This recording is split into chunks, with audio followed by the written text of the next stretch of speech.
we had the opportunity to purchase. It was a Panama-Pacific $50. Whoa, The nice. PRE-1933 gold is getting melted left and right, especially right now with the price of gold being so high. I used to go to the shop at Harry's shop. I was literally there every day on my lunch break. It's something that, as a hobbyist, you wish you could do one day. Right. To own a coin shop, work in a coin shop. It's like a dream come true. This is Adrian Gomez. I'm with Harry's Coin Shop in Beach City Coins. We're currently at the Summer Fun Show here in Florida. Yeah. Have you gotten to see some pretty cool stuff that comes through the shop? Oh, definitely. Yeah. Do you have like a highlight piece that's come in recently? Well, just one that came in that was just awesome. We had the opportunity to purchase. It was a Panama-Pacific $50. Whoa, The nice. octagonal shape. That was just awesome. It was so unexpected. And a great surprise for the person that brought it in, because they were like, hey, my dad passed away. He left this box full of coins, put it on my desk, and I get my little notebook to write it up. And I start going through it, and I pull out the first coin, and it's the what was it? It was a Grant commemorative gold. Okay. And it was like in a 66 plus, and I'm like, wow, that's a nice coin, So I just write that up. A couple coins, nice commemorative gold. I pull out the pan pack, and I'm like, whoa! Like, I had to stop for a second. I'm like, this is a really nice piece. And yeah, that was it. It was just an awesome collection. That's awesome. They were all slabbed already? All slabbed, yeah. And it was like a grandparents' collection? Yes. Gotcha, Yeah. gotcha. Would you say you're more of a numismatic guy or more of a bullion guy? I would say numismatic. I like, but I do like my vintage bullion. For sure. So I could say a little bit of both. How did you end up working in coins, I guess? So I've always liked coins since I was about 8 years old. Like, as I said, I got my job at a high school and did a little college. But I used to go to the shop at Harry's shop down the street from where I was working at. I worked in insurance for about 11 years. And I'd go every day on my lunch break to see Harry, and just kept buying coins. I was literally there every day on my lunch break. Built a good relationship, and yeah, that's when Harry and I decided to join forces and go for it. Yeah. What was that first step like from being just a casual collector to now working in a coin shop? I feel like I just opened up the floodgates to the coin world. And, Right. just doing it every day. I mean, it's like a dream come true. It's something that, as a hobbyist, you wish you could do one day. Right. To own a coin shop, work in a coin shop. Honestly, like I tell my family, it's like I feel like I don't work a day in my life because I get to do what I love. Right. When did you specifically get into coin collecting? I was about 8 years old. My dad collected coins, and so did my grandpa a little bit. And what got me really started in coins was I was sitting in the back of my dad's car and going through the change. I like coins, and I found one of the new state quarters. Okay. And finding that state quarter just kind of sparked something. I'm like, wait a second, why is there a horse on this coin?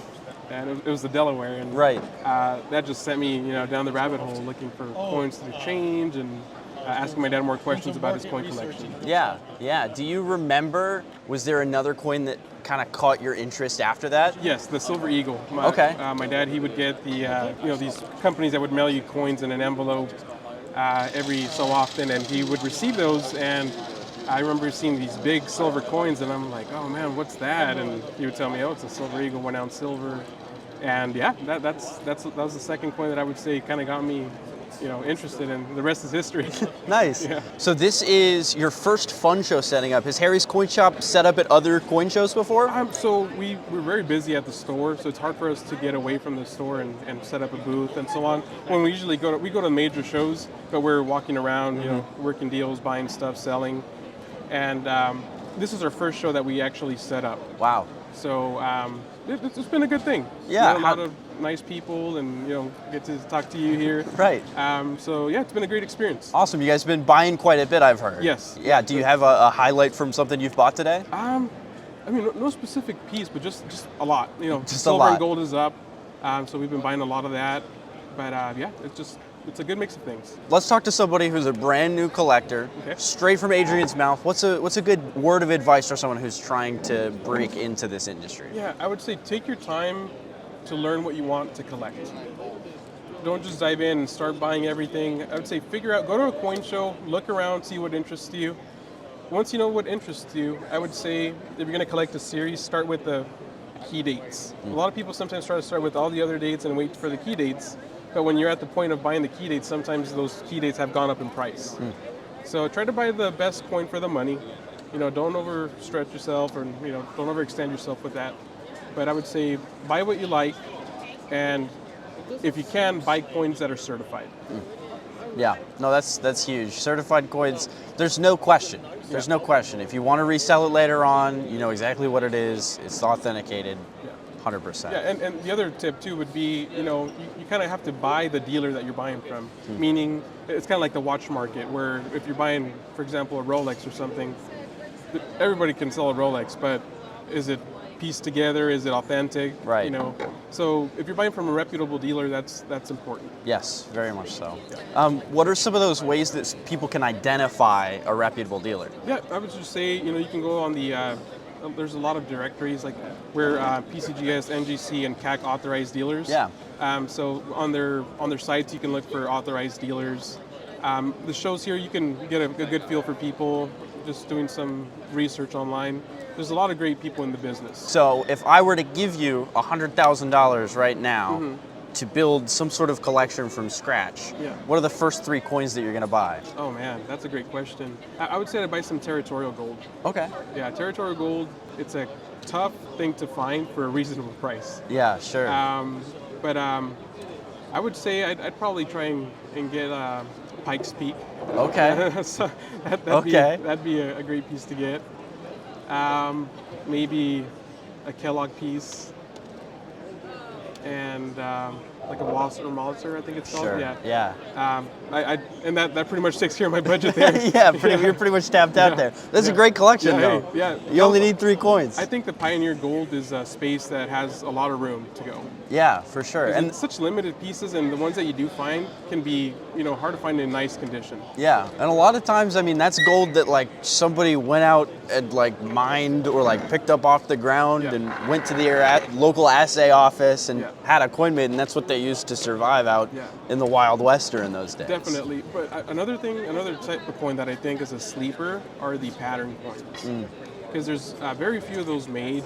And I would say that's another one that I would probably put some money into those two. What's your favorite pattern?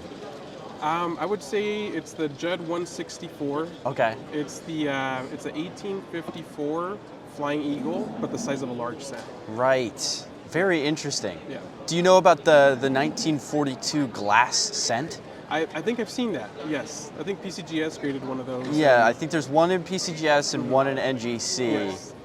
I didn't even think that could be a thing, but I guess it makes sense. Oh, definitely. I mean, they were trying everything, and here's the thing, like when you go to shops and shows, like look through those junk bins. You never know what you can find. Yeah. I know there was a story where somebody found a continental dollar in the junk bin somewhere in Europe. Crazy. And this stuff's out there. So I want to talk a little bit about your experience working with Silver Dragon and kind of being in the online space. Yeah. There isn't a whole ton of like social media buzz around the numismatic world, the coin collecting world, but you guys have kind of been at the forefront of it. What is that like?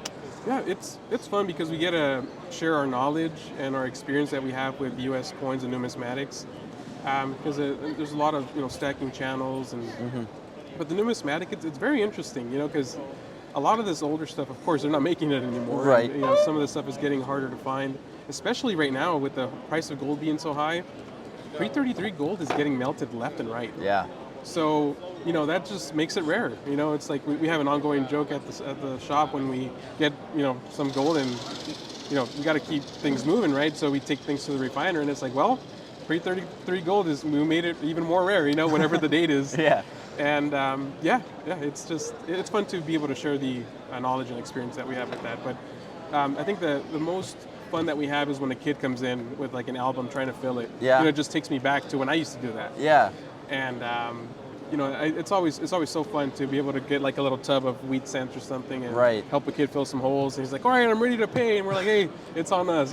That's awesome. Have some fun. Yeah, that's awesome. Yeah. Do you have any closing remarks or anything you want to plug before we wrap things up? No, I do want to give you some props for what you do. Thank you, man. You do come up on my feed every so often, and I like what you're doing for the hobby. I appreciate it. I know it takes a lot of work to edit videos, and it takes some guts to go and ask dealers, hey, let's do an interview or whatever it may be. But I do want to say thank you for what you're doing for the hobby, because it's getting kids, into the hobby, adults, and just providing a wealth of knowledge. So thank you for doing that. Dude, that means a ton. I appreciate that.